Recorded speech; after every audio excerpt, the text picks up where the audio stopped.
कथनी और करनी में बीजेपी का हमेशा ही ये कल्चर रहा है। देखिए, जो बहुजन समाज की जो पार्टियां हैं जो प्रतिनिधित्व सामाजिक न्याय का करने का उद्देश्य रखती हैं, उनके जो अध्यक्ष हैं, मठाधीश हैं, इन्होंने अपनी पार्टियों का जो आंतरिक लोकतंत्र है, इंटरनल डेमोक्रेसी है, उसको खत्म कर दिया है। साथियों नमस्कार, आपका बहुत बहुत स्वागत है द फाइंडर पर।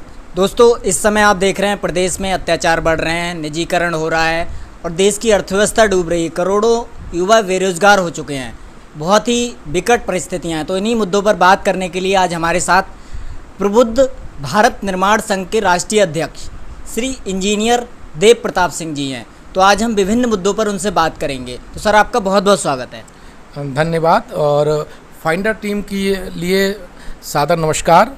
और सबसे पहले महत्वपूर्ण, मैंने आपको बताया कि जो मुख्य मीडिया के आप लोग हैं, इसके लिए आपको हार्दिक बधाई कि आप ये चीज़ें बारीकी से लोगों तक पहुंचा रहे हैं। तो मेरा पहला सवाल है कि जो बहुजन समाज है उसके संवैधानिक अधिकार जो मिले हुए हैं उसे, उन पर सीधे कुठाराघात किया जा रहा है, तो इस पर आपका क्या कहना है? देखिए, संविधान पर कुठाराघात सही मायने में इस देश की समस्त जो जनसंख्या है उसके अधिकारों पर कुठाराघात है। आज भले वो धर्म के नाम पर, जाति के नाम पर सत्ता में बैठ करके जो संविधान से खिलवाड़ कर रहे हैं, उसका जो कष्ट है वो भोगने पड़ेंगे, अंतिम जनता को पड़ेंगे। इन्होंने संविधान को अंदर से खोखला करना स्टार्ट कर दिया है। आपके जो फंडामेंटल राइट्स हैं, जिससे हमारे जो लोग हैं उनको जो अधिकार मिले हुए हैं, उस संविधान के उस भाग पर छेड़छाड़ करना स्टार्ट कर दिया है। वुमेन्स राइट पर आप देख लीजिएगा किस तरह से कोई सुनवाई नहीं है। महिला आयोग में जिन लोगों की नियुक्ति है वो कहाँ जाती हैं? जब SC ST की अगर महिलाओं पर अत्याचार की होती है तो बहुत बड़े केसेस में हो जाए तब वो उनकी टीम जाती है, अन्यथा वो केवल कागजी कार्रवाई तक ही उनकी सीमित रह जाता है ना। तो संविधान से खिलवाड़ एक जैसे नहीं हो रहा है, संविधान से खिलवाड़ अधिकारों से हो रहा है। साथ ही संविधान की जो अवधारणा है वेलफेयर स्टेट की, कि इस देश को हमें वेलफेयर स्टेट के रूप में लेके कार्य करना है, उस पर निजीकरण के माध्यम से कुठाराघात हो रहा है। जो बाबा साहब डॉक्टर अम्बेडकर ने जो संविधान का जो प्रारूप रखा, प्रस्तावना में हमारा जो प्रारूप है सामाजिक और आर्थिक लोकतंत्र की हम यहाँ स्थापना करेंगे। निजीकरण करके क्या है, उसकी मूल भावनाओं पर ठेस पहुंचाई जा रही है। तो एक ही कारण नहीं है, बहुत से ऐसे कारण हैं जिससे वर्तमान में मोदी सरकार संविधान की अवहेलना कर रही है।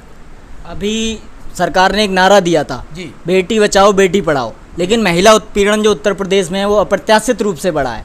तो कहाँ तक आप उस नारे को देख रहे हैं? क्या वो एक नारा था केवल? देखिए, कथनी और करनी में बीजेपी का हमेशा ही ये कल्चर रहा है। और ऐतिहासिक परिप्रेक्ष्य में भी ये देखा जाए तो जो दो जातियां हैं ये हमेशा भ्रम की स्थिति में रहती हैं।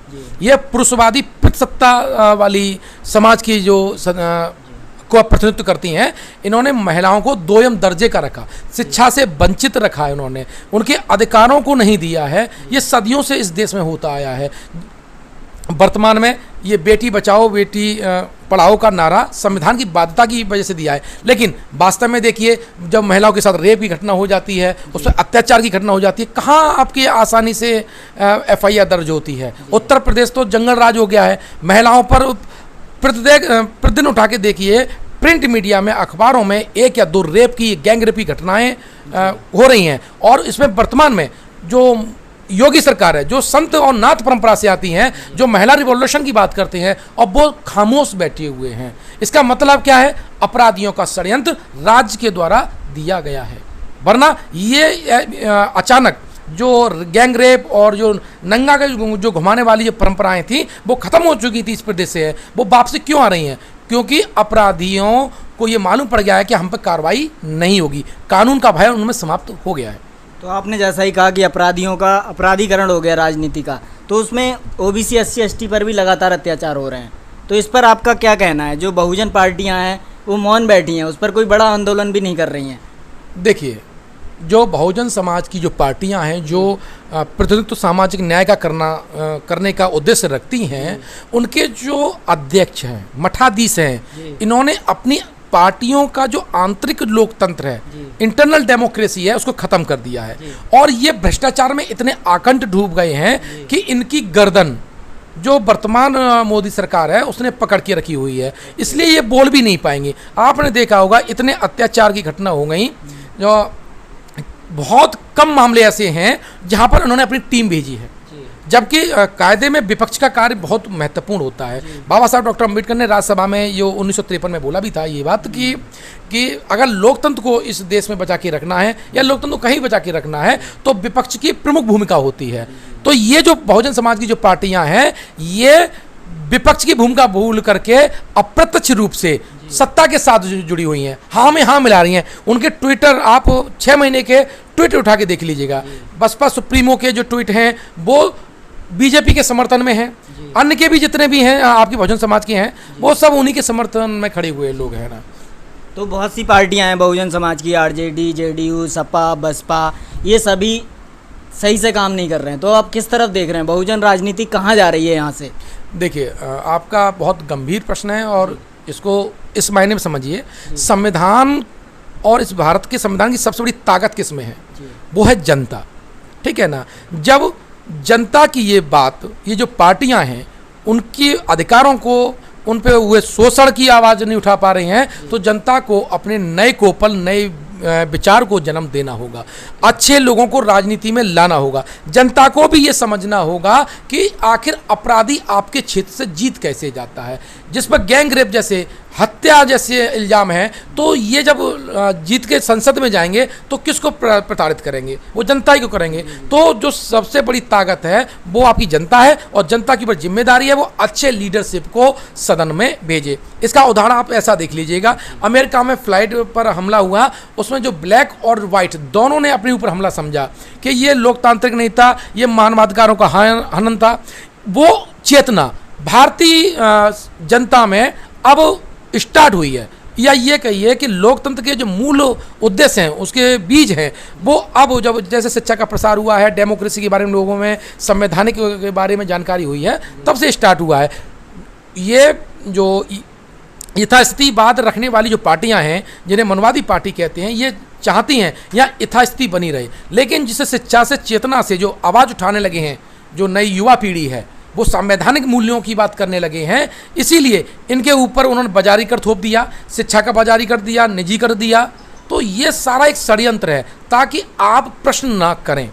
बाजारीकरण है, निजीकरण है, तो अब आगे युवाओं के लिए क्या रास्ता आप सुझाना चाहेंगे, जो हमारा युवा वर्ग है जो आज सबसे ज़्यादा संघर्ष कर रहा है? देखिए युवाओं को, देखिए आपका युवाओं की एक तो रोजगार का मामला है, रोजगार का मामला राज्य सत्ता के द्वारा ही उसे प्राप्त होगा, क्योंकि जो पॉलिसी अच्छी बनेगी तो उसको रोजगार मिलेगा है। साथ ही युवाओं को ये बात समझनी होगी कि वो लीडर की पहचान क्या है। अगर युवा धर्म के नशे में अगर जाएगा तो फिर रोजगार का मुद्दा कहाँ है, या तो वो धर्म चाह ले या फिर रोजगार चाह ले। अच्छे क्वेश्चन युवा करें, अच्छे अपनी डिमांड उनके पास रखें तो नेता भी सुधरेंगे, लेकिन जब नेताओं के इशारों पर युवा चलता है तो उसे खामियाजा बेरोजगारी के रूप में भुगतना पड़ता है। तो युवाओं के लिए यही संदेश है कि वो अपने अच्छे लीडर को चुने और जो अभी वैकेंसियां हैं उनकी अपनी आवाज़ उठाएं। क्यों लेट हो रही हैं, क्वेश्चंस करें। शिक्षा के एमएलसी हैं, आपके जो स्नातक एमएलसी हैं जिनको चुनते हैं, उनसे क्वेश्चन पुटअप कराएं विधानमंडल में कि हमारी इतनी वैकेंसी क्यों नहीं भरी गई, रिजल्ट क्यों नहीं दिखाई दे रहे, समय पर हमारी भर्तियां पूरी क्यों नहीं हो रही हैं, है ना। तो युवाओं की बहुत बड़ी जिम्मेदारी है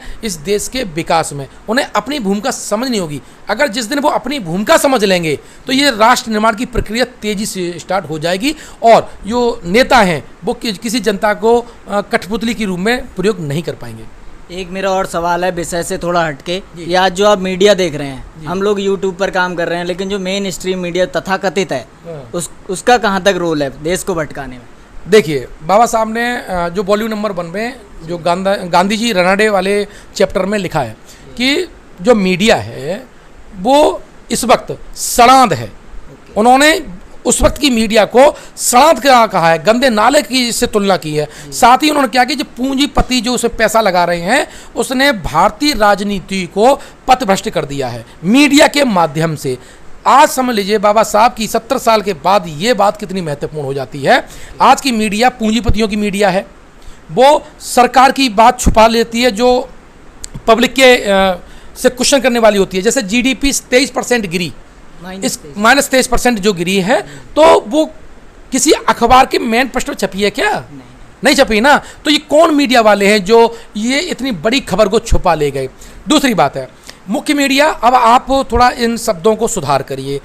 आप जो जनता के मुद्दे दिखा रहे हैं, जो सोशल मीडिया है जिस पे प्रतिदिन लोग कुछ ना कुछ एक कम से कम मिनिमम एक वाक्य तो लिखते ही हैं, वास्तविक मीडिया, मेन स्ट्रीम मीडिया आपका सोशल मीडिया है।